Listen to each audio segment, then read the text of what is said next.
our pleasure today to introduce Misty Davis, who is the Director of Summer Food Service Program.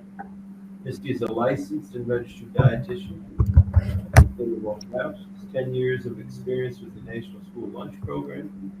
And the presentation today is surrounding the Summer Food Service Program, for which Corporation for Ohio Appalachian Development Senior Program has worked with them very closely to serve a lot of kids in southeastern Ohio. So we'll turn it over to Misty Davis. After Misty's PowerPoint, we also have Susan Rogers, who's our manager for the Jackson, Ohio RSVP program, and she'll be sharing some insights with everyone about the nuts and bolts of the program and working with Misty and her people. Questions and answers. Thank you, Misty. Take it away. All right. I hope you can hear me okay. I can hear you all. It's just it sounds like it's off in the distance. So I hope I'm coming through clearly for you. But thank you for having me. We're very excited that you contacted the office regarding the Summer Food Service Program. We're always willing and anxious to share this program with our community sponsors so that we can expand this wonderful program. So the basic guise of the Summer Food Program is that it is to fill the gap when kids are out of school. And this provides meals for kids and teens, primarily in low-income areas. And we'll go over why that's considered, why it's considered a program for low income. So it does serve children and teens through age 18. It can go for ages 19 to 21 if there is a mental or physical disability involved. So there's three main players with the Summer Food Service Program. So that's the state. Then there are sponsors who administer the programs, and then the sites which actually provide the food to the children. So again, when school's out, we know that learning does not end, and we also want to make sure we fill that gap with good food. So organizations that can sponsor the program can come from a wide variety of venues, from schools, summer camps, units of government, colleges or universities, and then private nonprofit organizations. So I get a lot of questions about the college and universities. We have a lot of upward bound programs at universities that are on our program. So if you have connection with any of that, kind of keep that in the back of your mind, that that's an opportunity as well. So as a sponsor, we bring you on. You're going to have the direct control of the operation of your program. We're going to ask for financial information to make sure that you're able to begin running the program and have funds to do so, funds to buy food, that sort of thing.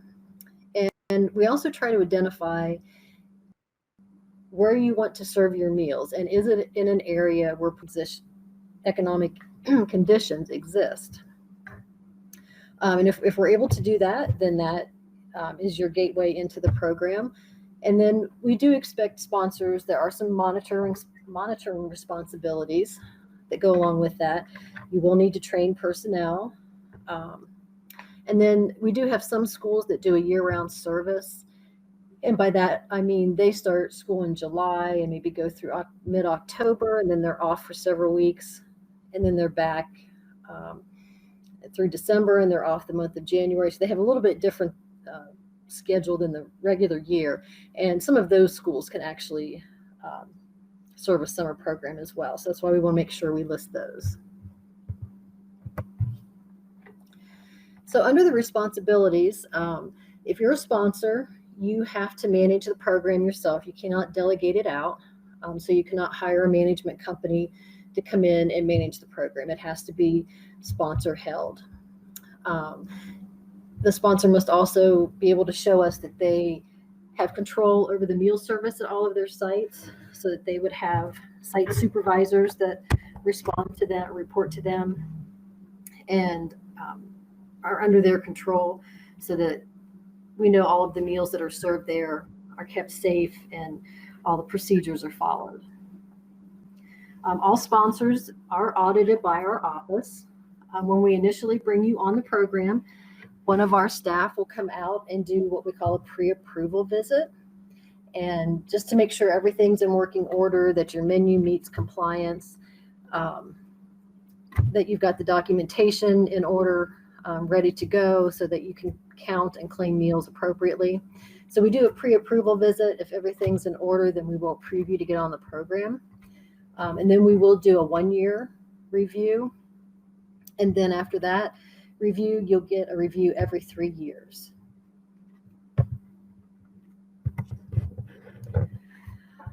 Some other responsibilities of the sponsor. Every year that you opt to be a sponsor on the program, there is an annual application that has to be submitted. You have to show training and monitoring of your staff. Your meal service has to be monitored. You're going to have records that you need to keep, everything from how many meals you've served by date and meal, and then also things like your invoices where you've purchased food, dry goods, anything you would need to prepare the meals as well. You submit claims through our office monthly, and you're reimbursed based on the meals that you serve. So typically, at the conclusion of a month, sponsors have 60 days to submit a claim.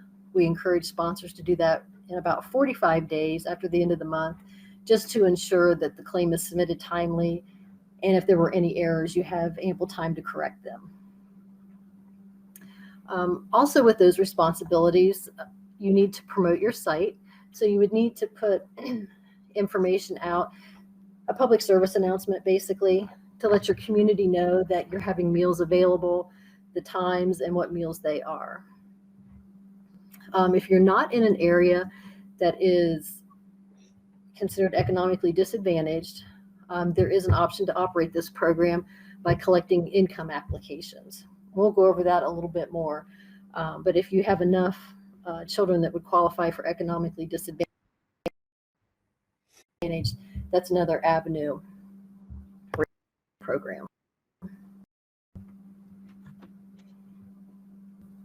So where can these sites be located? We state schools are one of the most obvious, but a lot of schools, when they're out for the summer, they're out if they're not doing intervention services. So this is where the community sponsors really pick up and fill the gap for these kids. So we see a lot of parks, YMCAs, rec centers. We have a lot of libraries that participate. Even in a parkplex can be a site where meals can be delivered and your program can operate. So there's many options as far as the location, and we try to work with our sponsors to broaden that horizon as much as we can to meet children where they're at. It's not always reasonable for a parent to drive them to a site, or it might not be to the nearest site. So if anytime community sponsors can identify an area where they can take the meals to the children and have a site like apartment complex, that really fills a gap and meets a need in an area in a very safe manner. So what goes into selecting a good site? You have to determine if your site has the ability to prepare meals on site, or you would also have the option to obtain what we call vended meals, which means you would contract with some sort of food service provider or caterer that would prepare the meals based on the meal pattern and either deliver them to you as the sponsor or to the site. A site does need to have a site supervisor, so someone that's going to oversee the paperwork and ensure that meals are counted and claimed appropriately. What is the capacity of your site? Can you hold 50 kids? Can you hold 100, or can you hold 10? Whatever that may be. And that's knowing this information is part of the advertisement that you would put out for the site itself. The serving conditions. So that means, do you prepare and serve on site? Are you having a vendor deliver pre-prepared meals that are then perhaps boxed up and they're just passed out? And then there's always needs to be a backup plan for inclement weather. We have a lot of parks that are sites during the summer, and they have wonderful facilities, and the kids can use shelter houses and whatnot. But if it's very bad stormy weather, what's the backup plan? Is there somewhere to go to get out of the weather? Okay, so the types of sites that we have, open sites. This means that you are open to the general public and that you would serve any child that came. You don't have any restriction as to number, or you don't have to register or anything like that. It's just first come, first serve. A restricted open site, the restricted portion of this usually has to do with a site's capacity. So if you have a restricted capacity of 100 children, then that would leave you the only option to be a restricted open, because after you hit that 100 kids, you can't serve any more beyond that. Now, a closed enrolled program, this can be a program where kids, they are enrolled. It could be summer intervention services. It could be a third grade reading guarantee intervention that occurs. Any type of program where the kids would have to enroll, and that's the only kids you're going to serve. You're not going to serve the general public. Then you become a closed enrolled site. Closed enrolled sites, I guess I should back up. The open sites, if you're in an area that is economically disadvantaged, which means we can use census data, or if it's nearby a school, we can look at their free and reduced meal percentages. And if you're in an area where there's 50% or more of the children that qualify for free and reduced meals, that's your eligibility. You can do an open site. And at that point, you're not counting names, you're just counting kids. On the closed enrolled side, if you aren't in an area that's economically disadvantaged, this is where we can use information from schools on that free and reduced percentage, or you can take applications to determine the free and reduced percentage. So as long as you hit the 50% free and reduced, either by an economically disadvantaged area or the income applications, that will qualify you to be on the program. Camps can still be on the program, but they can only claim meals for free students. They are not able to claim them for paid. Since it is a camp and they register and there's other fees involved, the regulations limit that to free meals, but you're not able to claim the paid. Migrant programs, we have about, at any given year, about a dozen migrant sites throughout the state. Something that's unique with camps and migrants, those sites are allowed to serve 3 meals a day, where the open, restricted open and closed are limited to 2 meals a day. Another type of site, we have mobile feeding sites. We haven't seen these so much in the last 2 summers with the pandemic going on, but prior to that, we've had a lot of folks get involved with mobile feeding that's been quite successful. Okay, so if you're a brand new sponsor, we do limit your number of sites in that first year to 3.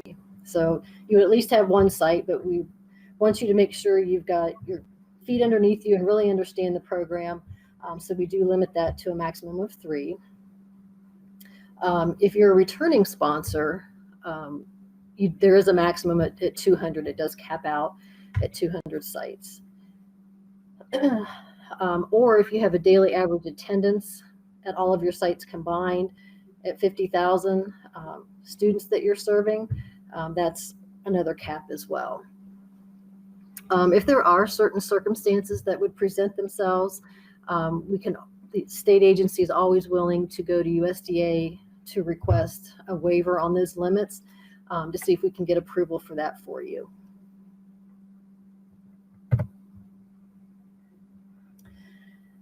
So we've kind of went over this a little bit. As a site, some things that have to be in place. There has to be a site supervisor, and there really needs to be a backup person. Just, in the event someone is ill or can't make it that day, there does need to be someone that can step in and fill those shoes. We do need to have a good phone number for the person that's going to be on site. So that's why we say we would like the number of the site supervisor or the facility that's operating on a daily basis versus a sponsor supervisor. So we want to be able to get a hold of someone that's going to be physically there. Your sites do need to be tax exempt, and the sponsor should be tax exempt as well. There are instances where a for-profit site can be underneath a nonprofit sponsor. There's just a few rules to follow to make sure that that's operating correctly. The sponsor does have to visit the sites prior to the operation to make sure that the facilities are appropriate to the type of service they're going to offer. And then the sponsor also has to alert their local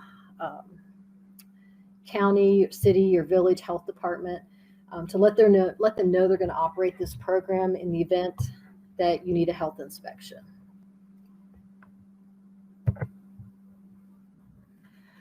So a little bit more about the for-profit site locations. Again, they can't operate under an approved nonprofit sponsor. They have to be an open site, and that's where 50% of the students are eligible for free or reduced meals. And the meals have to be available to all the children in the area at no charge. If there are any enrolled for-profit sites or camps, they would not be eligible to be a site.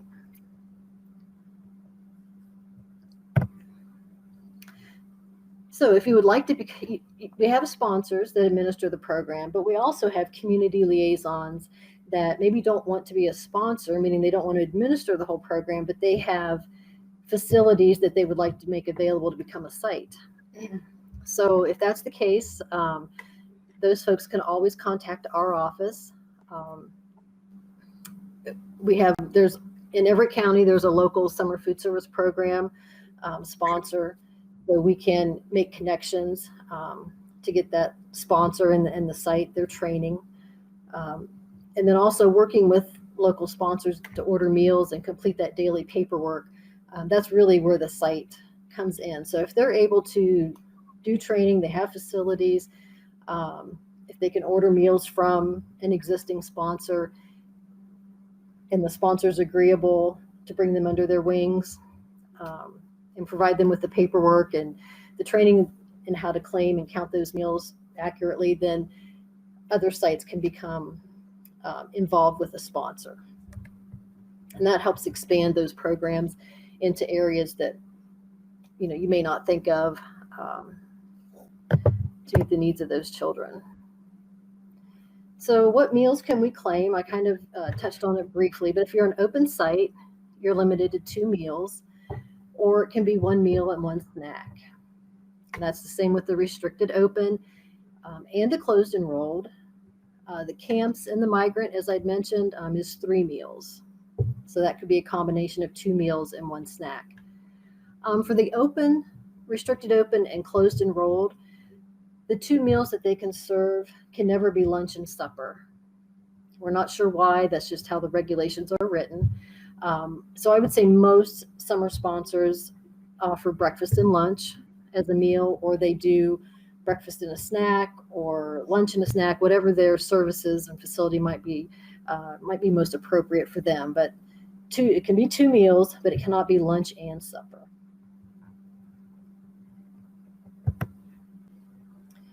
And I guess I got ahead of myself because there it is. We can do breakfast only or snack. You can do lunch only or supper only, but it cannot be lunch and supper. So there's all the combinations.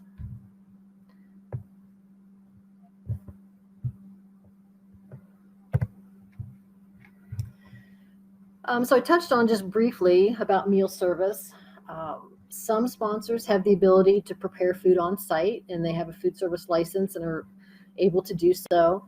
Other sponsors do not, and they obtain vended meals where a lot of times they buy right from a school, or they use a vendor caterer or some type of other entity that can provide meals to their site, whether it's they provide it in bulk and it's served, or if it comes prepackaged, either way.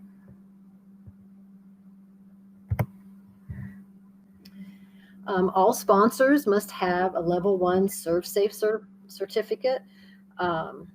This is an online training that can be obtained, and we do require that all sponsors have this for food safety concerns.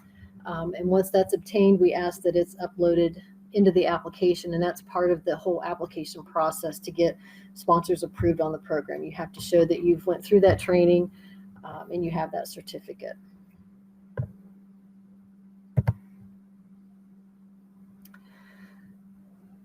So as we know, the summer food service is meant to fill that gap when kids are not in school, to provide them with healthy meals. So with the exception of the camps and the migrant sites, as I had mentioned before, you cannot serve a supper and a lunch on the same day at the same site.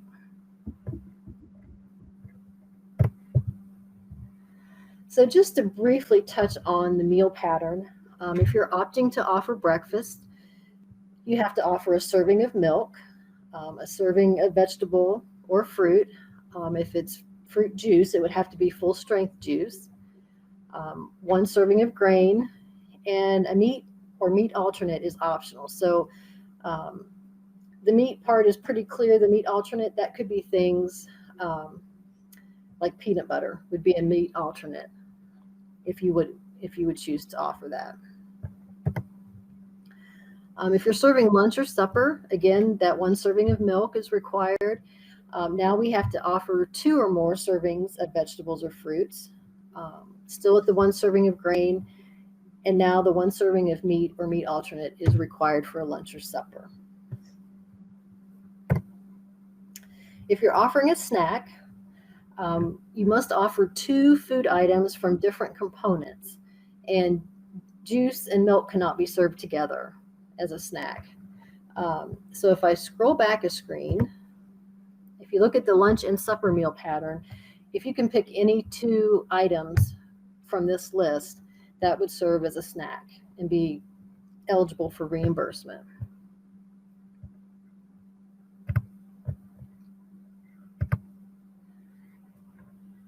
Okay, so the food service team for the summer, typically we see 1 monitor can cover 15 to 20 sites.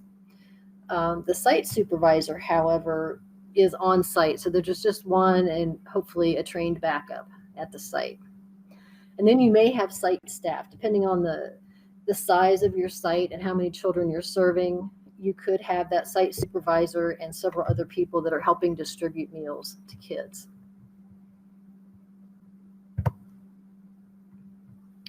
So as a sponsor, there's administrative duties.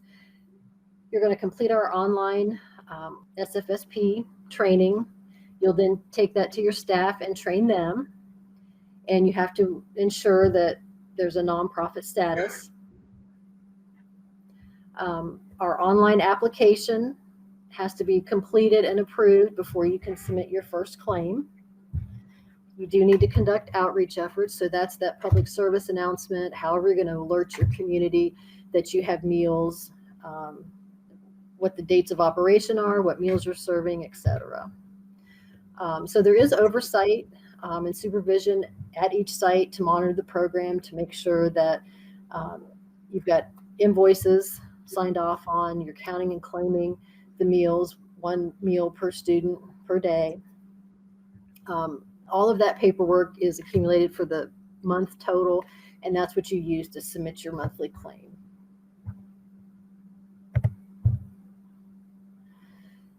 So at the site itself, if you're preparing and serving food on site, then you're going to prepare and serve and clean up meals afterwards.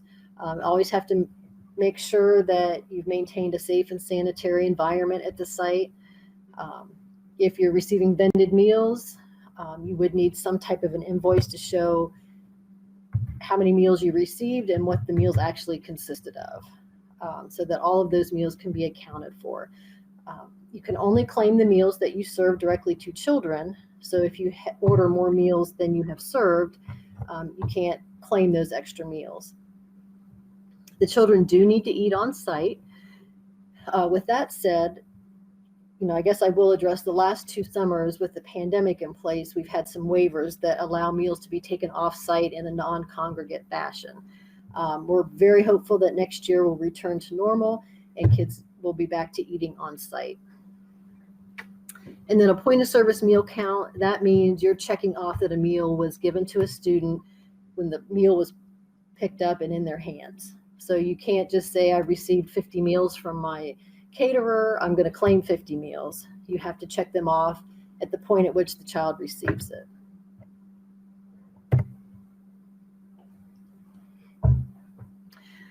So program payments, the program cost, we do have an administrative guide. It's the most current one is 2017. So for every reimbursable meal that you serve, you will submit that number to the state agency and we reimburse you based on the number that you serve.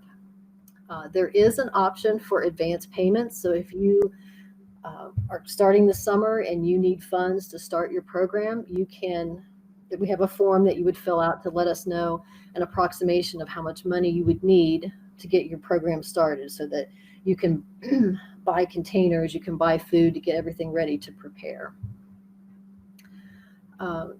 All of the claims are submitted online. We have an online portal that we manage. And again, the claims, you do have 60 days, but we really encourage within 45 days in case there's any errors or it's the system will look at the number of days you serve times the number of kids. And if any of your numbers don't add up, it'll give you an error. So that's why we like to have a little bit of a cushion. If you miss that 60-day opportunity to submit those claims, once every 36 months, you can ask us for an exception to claim the month in question. You just need to let us know why it was late and what you're going to do so that you avoid this happening in the future. So once every 36 months, we're able to grant those. If you've had one in the last 36 months, then it most likely will be denied unless there's some extenuating circumstance that we could take to USDA to get permission to do so. Okay, so what types of records do you have to keep? Meal count forms, first and foremost. So that's going to be we have pre-printed forms that sponsors can use, but it's just gives you the ability to check off students as they receive their meal. All of your receipts from all your purchases, and then your expenditures. So we need to keep all of that, your operational records. If you are paying for labor, benefits, any of that sort of thing, you need to keep all of that. If you have spent funds for staff training, that's also included. All of these records need to be kept for 3 years plus the current year. So you should have 4 years of records on file. I mentioned the administrative reviews. So just to review that, again, the pre-approval review occurs and that makes sure that you're ready to operate the program effectively. So that occurs, and then within that first year, so it would be that first summer, we'll come back out and do a full review. And then after that, it's once every 3 years. When we do an administrative review, we cover quite a few areas, but we're going to look at your sponsor profile, your site eligibility, making sure that the sponsors had training, that your site supervisors and monitors have also had training. We will look at 1 month to review 1 month of claims. So we'll look at all of your paperwork, your meal counts, your invoices, expenditures, all of that for a specific month. We do review your food safety and sanitation, health inspection, any that you've had in the last year. And then your operating and administrative costs. As part of the program, you are supposed to keep racial and ethnic data. So we'll review that. And then we review any civil rights issues that may come up, or just making sure that you're operating in a manner that is open and non-discriminatory. Other documents that we look at would be your sponsor and site agreements. So that is a separate form, and we have those ready and available. All sponsors have to do a pre-operational site visit. So that means you've went through the site and made sure that the facility is adequate for what you want to use it for. The monitoring forms, those are forms that are making sure that food is being held at the proper temperature, it's cooked to the proper temperature, and that meals are counted and claimed when they are provided to the child. So that again, any administrative expenses, your documentation on your racial and ethnic data, training. So we hope to see that the sponsor has attended training, and then we're looking for some type of an agenda of training that occurred on a specific date and where your employees have signed in that they attended. And then we also look at your inventory just to make sure it's manageable, and no, we don't want to see anyone hoarding anything if at all possible. Some of the things that we find during the review that we have to address in a finding, you have to make sure that whatever your published meal service times are, that you adhere to that. So if lunch is between 11 and 1, if you would happen to start serving meals at 10:30, you could not count them for reimbursement until 11 o'clock came. And any meals that would be served after 1 p.m. would not be eligible to be claimed either. So you have to really stay within your time. And the sponsor is able to set those times based on the site and what is most accommodating for them. So we don't set the time necessarily. The sponsor does, but you do have to work within that time frame. A lot of times we see that sponsors aren't keeping adequate records. Meal quantity issues. So as we go through the meal pattern, if you remember, milk was required for breakfast, lunch, and supper. And so we'll have to make sure that you provided the milk, you had the number of servings of fruits and vegetables and grain and meat, all of those issues. Other findings is that we get to a site and there's no adult there. So there always has to be a site supervisor present. Other things that we see is sometimes sponsors will give out more than one meal to a child, and you're allowed to give out extras, but you can only claim one.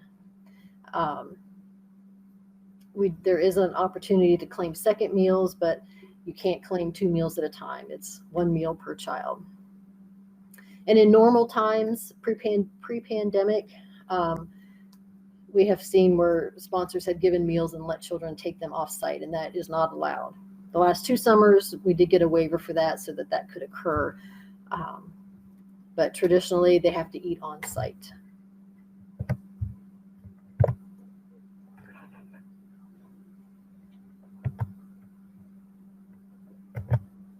Well, I think my PowerPoint froze. Give me just a second.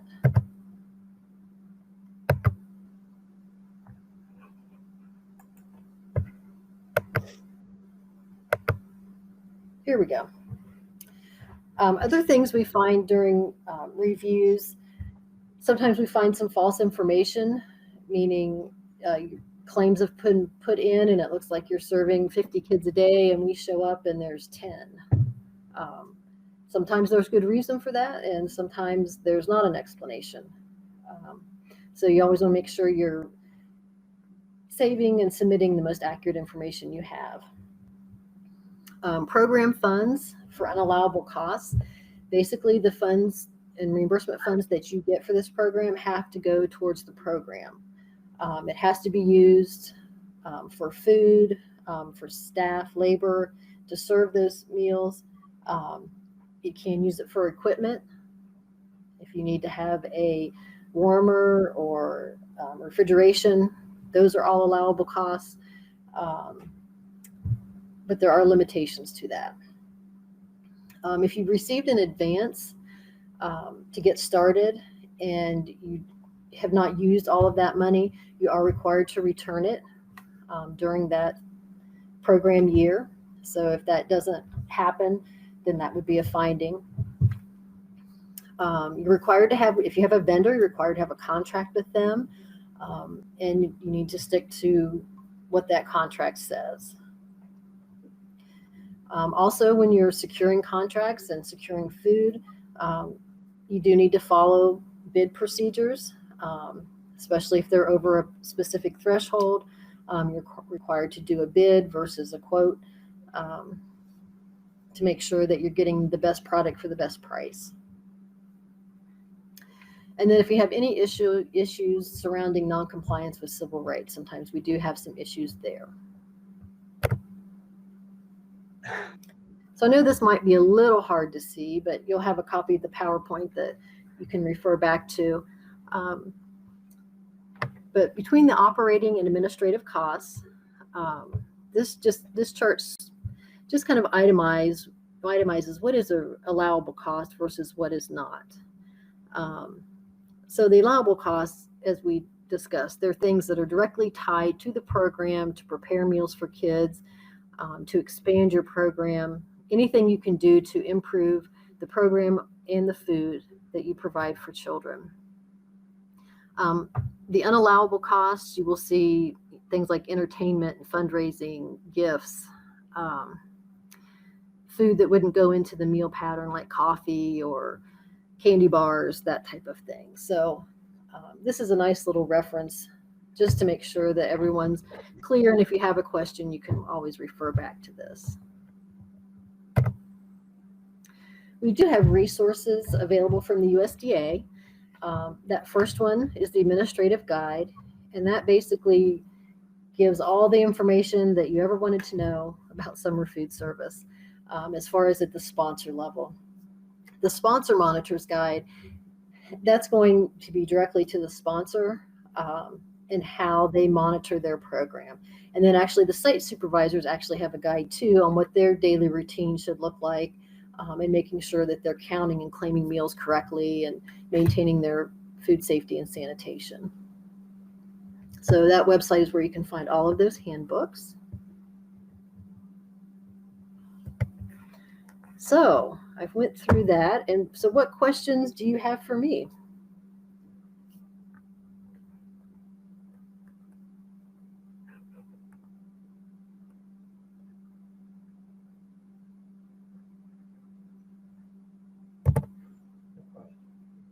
Are staff allowed to email at the site or a volunteer that's working at one of the site children are looking at? If someone was talking, I could just barely hear you. Hold on, I'll move the microphone over to them. Oh, fantastic. Thank you.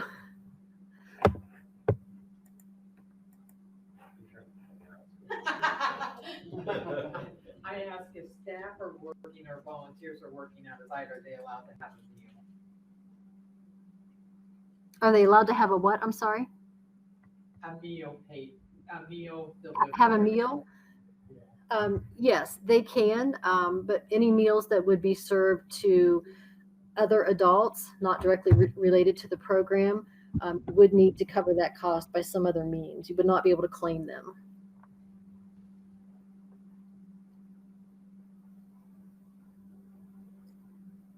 Misty, what would some of the nuances?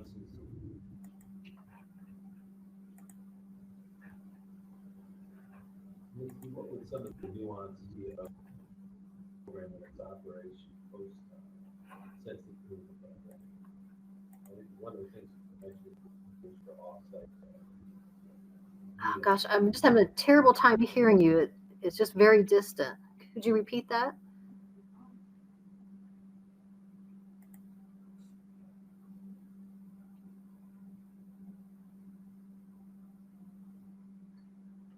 Yes, the question is, what are some of the nuances of this summer food service program? Since the pandemic started, you did mention waivers to allow meals to be eaten off-site, but what some of the other things that the summer food service program is making allowances for? The current waivers that were in place, and they will expire at the end of this month, but they were surrounding the meal time. The non-congregate, which meaning they don't have to eat on site, the parent could come pick it up and take it off site. So those were the three big ones: the meal service times, parent pickup, and then non-congregate feeding. So that allowed sponsors to still provide meals. They just did not have to require kids to eat them on site, and then gave them some flexibility within the time frame that they could distribute meals. So if they wanted to distribute breakfast and lunch together, they could. And if they wanted to have that set up so that parents came at 10 o'clock in the morning and picked up 2 meals, that was certainly allowable. But that will expire going forward into next year. You know, barring any further waivers that we get, we expect it to return to normal programming.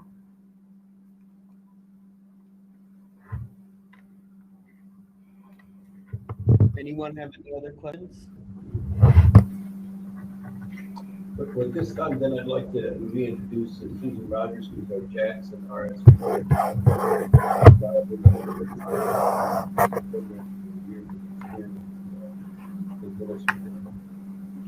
Please use the mic. Probably.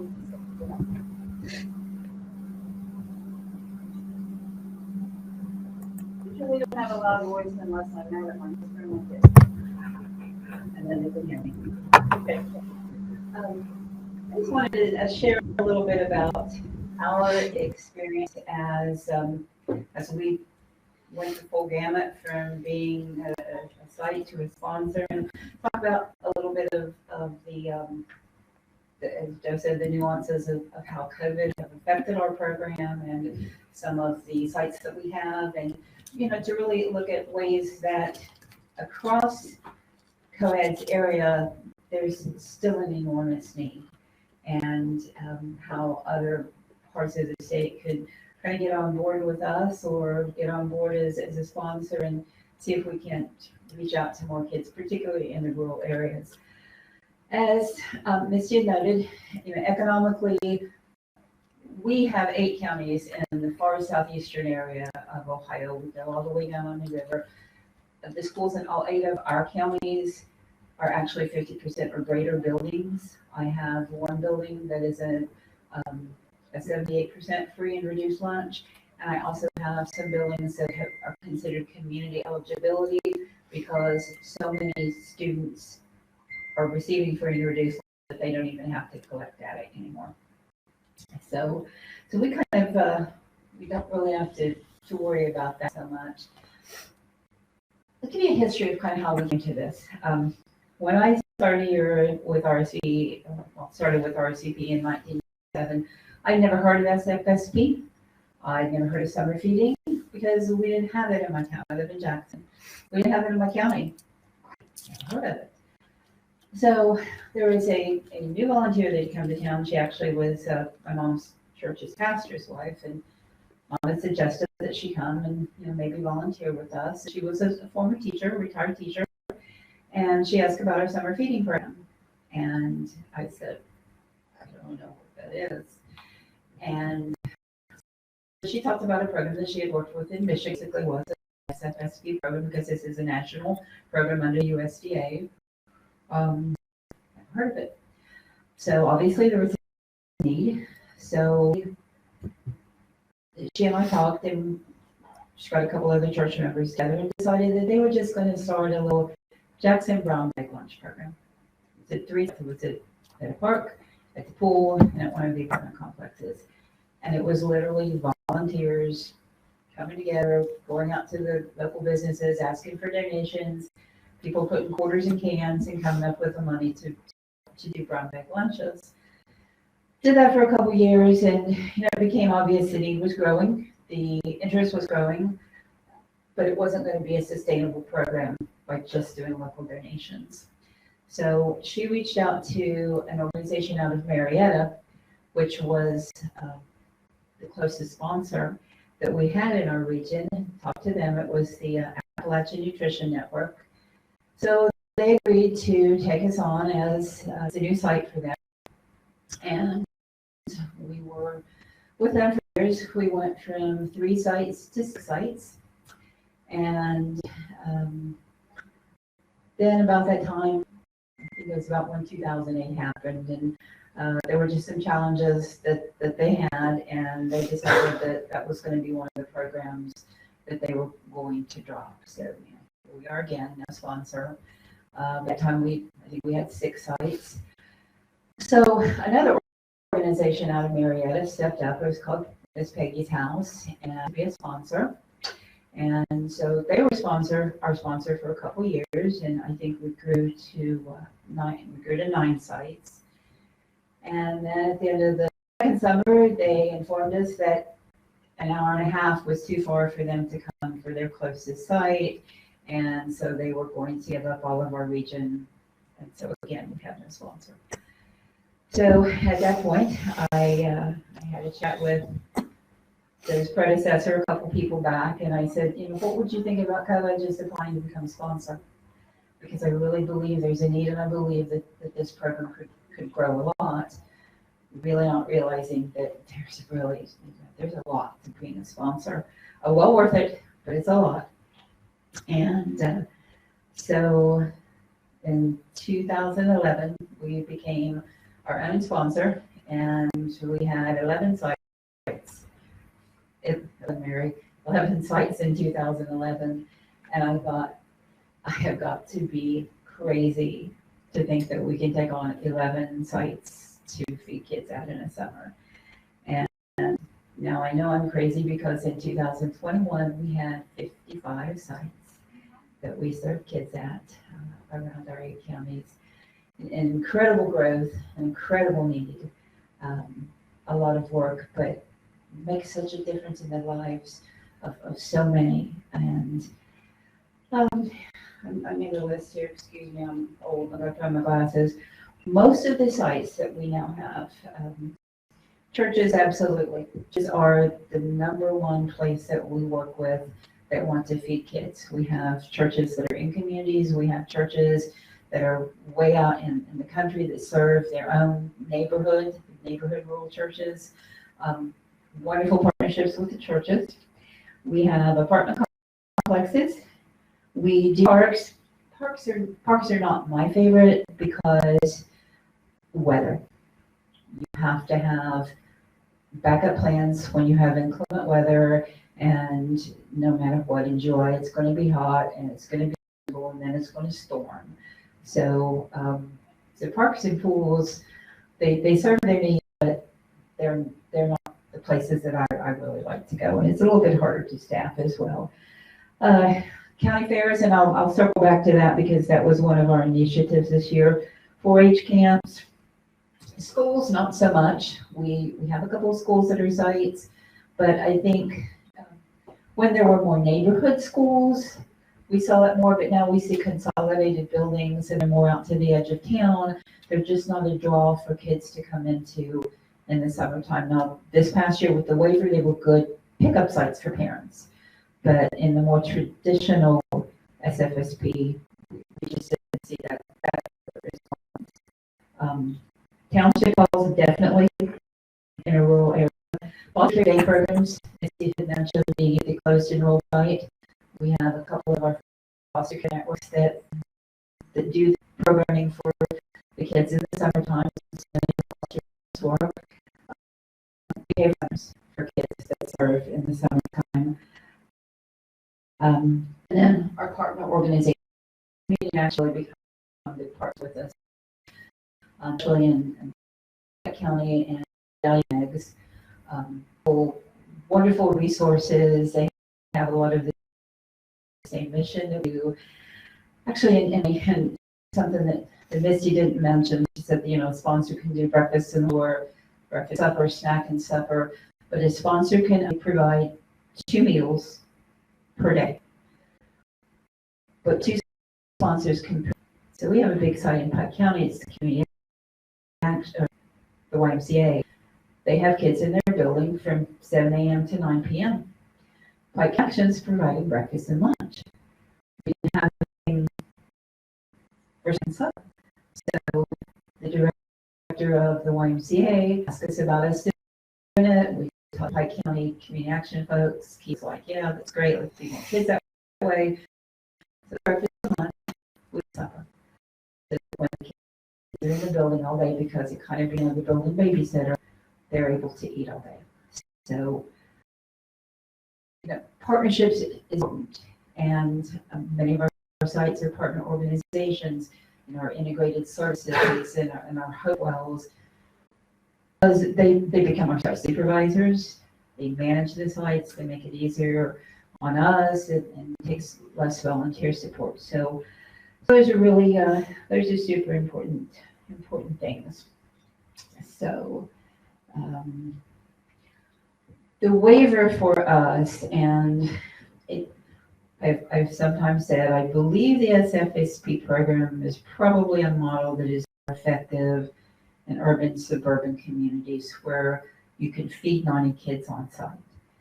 In our region, it can be a challenge because a lot of parents, grandparents that are raising kids are not able to bring their kids 5 days a week to a site to eat, not when they live 15 miles out from town.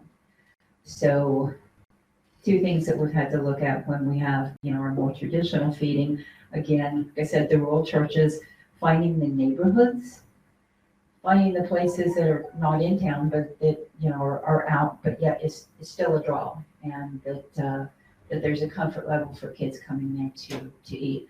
The waiver has been great because it really works well for rural communities.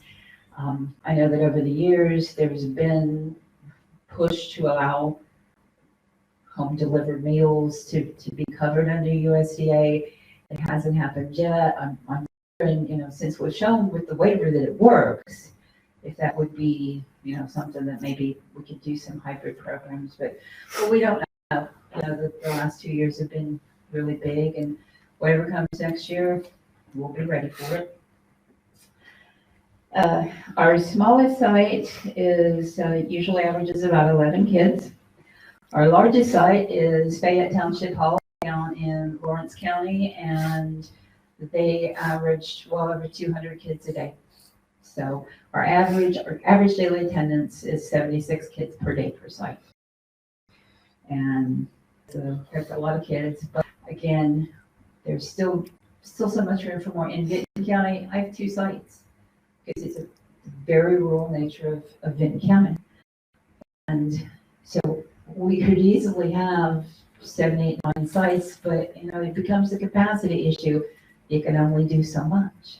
So I think that's why it's important that we be able to engage more community partners and engage more action agencies, whatever, in our quest to make sure that kids are getting fed in the summertime. And I know that there are those who are really excited about going back to on-site. And one of the really good things about the on-site, we're able to offer what is considered enrichment activities. So we would have, and we have some volunteers who do some really neat programs. That one Jersey, and she did Underground Railroad orientation. She dresses in period costume and speaks to the kids as if she were a woman who was running a house on the Underground Railroad. She brings in the quilts and explains it to the kids. The kids just love it. So that's those kinds of things we can do when we have on-site feeding that we can allow for the kids. We can have a lot of nutrition education and different things like that. We've done safety trainings with kids and with families. So there's pros and cons to it both ways. We just do the best that we can. And I wanted to give you, if I can find it, I have my phone on battery saver, and the app that you can't shut down on battery saver is the phone. So I'm sorry it keeps dinging. We have, Kim was just up our August numbers yesterday, and I didn't have a chance to get with her on that. But in June and July, we served, yep, 30 in a minute, 105,957 meals, and then we had an additional program from Ohio Food Banks, which provided 43,000. So we served 157 meals between June 1st and July 1st. So pretty happy with that. This is about administrative review. I'm so happy that we just completed our administrative review. It started back in July. They completed it on September 14th. And let me tell you, when they say look at everything, they look at everything. We had to send every voucher, every GFS voucher, everything. The finance office had to submit all the program reports. They look at salary costs. They look at fringes, cost for everything. They take a look at. They look at our daily meal count sheets for every single site. They look at our menus. They look at our inventory. They really look. They spent 6 weeks, and I'm so pleased to announce that we had no findings, no recommendations, no anything. Fiscal was excellent. Thank you, thank you, thank you. Program was perfect, and we had our exit call with the program specialist yesterday, and she actually had some commendations. One of the things that she really liked is, our meal choices that we provide to the kids. And sometimes, we may spend a little bit more per meal than some places might, but we want those kids to have good stuff. We want them to have, fresh apples, and we want them to have things that they're really going to enjoy. They're really going to eat, because it doesn't do any good to give them something they're just going to throw away. And I have a 12-year-old, I know what she eats. So that, what do we buy the kids are really going to enjoy? And we also, on our menus, I put a little smiley face emoji, a little emoji, and a yuck face emoji. And we ask the kids, rate this. Tell us what you like. Tell us what you don't like. Sometimes, you'd be surprised, because you think, kids would really love this, and they really don't. We found out something that I had never heard of. It's a sparkling juice. The kids went crazy for this. I'd never heard of it before. But it's 100% fruit juice. It's carbonated, and the kids just go crazy for it. So getting the feedback from the kids, getting the feedback from the sites, I think is really important. I wanted to mention the fairs. That was another thing that we got a commendation on. This is the first year we had ever done anything like this, but in working with one of our intermittent staff, she said, have you ever thought that the kids go to the fairs, the ones who stay up there, their parents will drop them off, and they just stay at the fair all day, and they eat fair food, or they just, eat junk. So we decided we would pilot doing summer feeding at 4 local fairs. So we did Jackson County, Vinton County, Gowdy County, and Meigs County. It was amazing, the response that we got. The first couple days, like, this is free. I don't pay anything for this. You just eat this. Yeah, you can just eat it. Wow. And then more started coming. What really touched my heart was on Friday. A young woman came up to us. I'd say she was probably about 13. And she reached out her hand to me. And so I took her hand, and she said, I just wanted to thank you. And I said, you're very welcome. And she said, no, I mean it. I just want to thank you, because you don't realize how many kids come up here and they're not eating during the day, or they're just eating, what they can afford, and they eat some French fries. She said, there are many of us that just kind of get dropped off, and we wouldn't eat if it wasn't for this. And I just had tears in my eyes to hear that from a kid, to say thank you. It was really pretty. It's a pretty moving experience. So is it a lot of work? Yeah, it is. Is it a lot of paperwork? Yes, it is. Is it time consuming? Yes. This is the first summer since 2011 that I've actually taken some vacation days in the summer. It's a lot of work. Is it worth it? Absolutely every bit. So I would just say, in closing, if anyone else is interested in knowing more about the program, please reach out to me, reach out to Misty. The Department of Education is wonderful to work with. They've been great supporters of us. We'll get technical assistance if you have any questions. And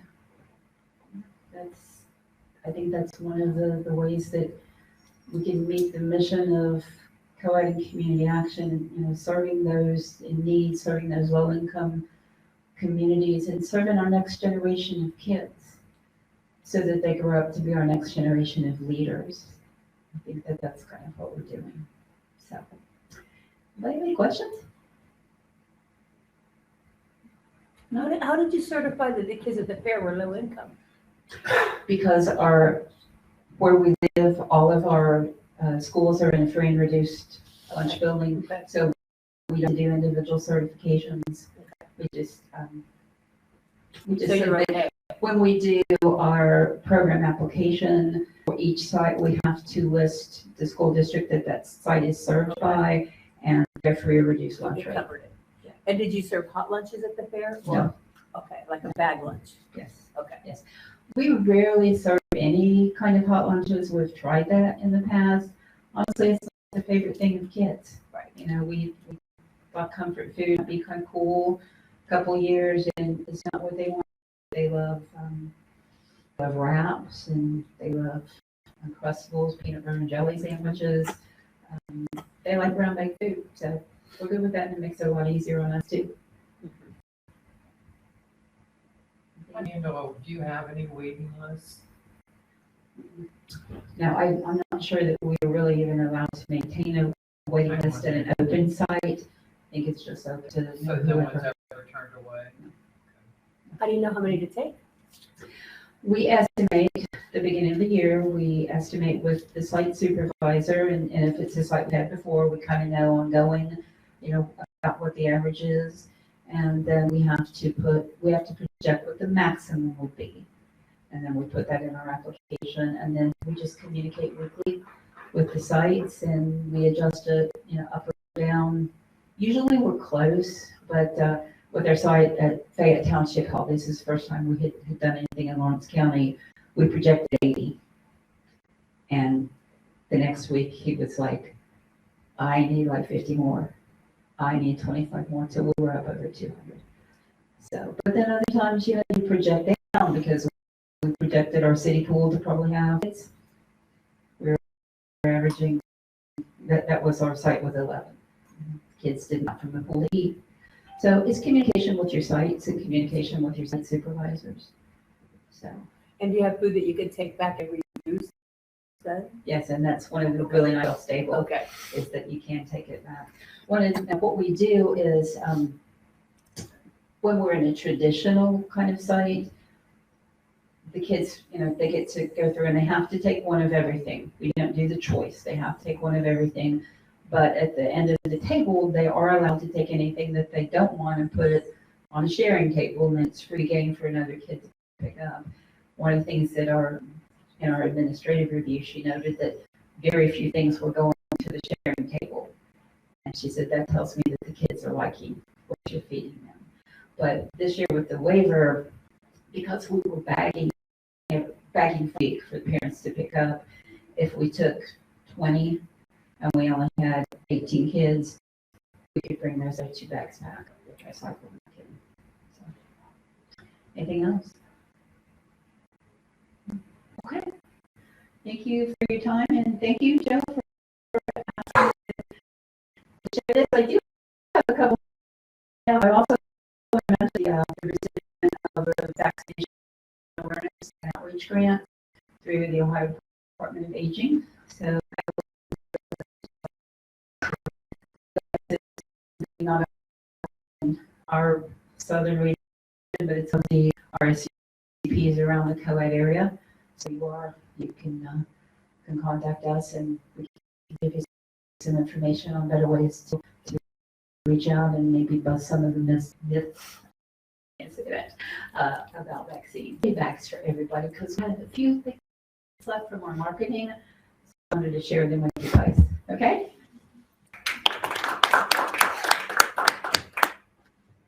Misty, did you have anything you'd like to add to Susan's presentation? I did just want to reiterate that Susan does operate a wonderful program. Southeast Ohio is the we have the fewest number of summer food service programs in that area, and we would love to see it expand. We know that there are many children that aren't being reached. Susan just does an absolutely commendable job. She has wonderful meals. I can't say enough good things about her program. So if there's any other community partners out there that want to be sites under her or just partner with her, I would encourage you to do so. If you have questions, you can reach out to our office. We're willing to do anything we can do to get you connected with the right folks if you want to be a site or if you want to be a sponsor. So just thank you for having me. And again, don't hesitate to reach out to our office one bit. We are here to help and expand these programs to meet the needs of our kids. Thank you, Misty. We look forward to working together with you. Thank you. Have a good day.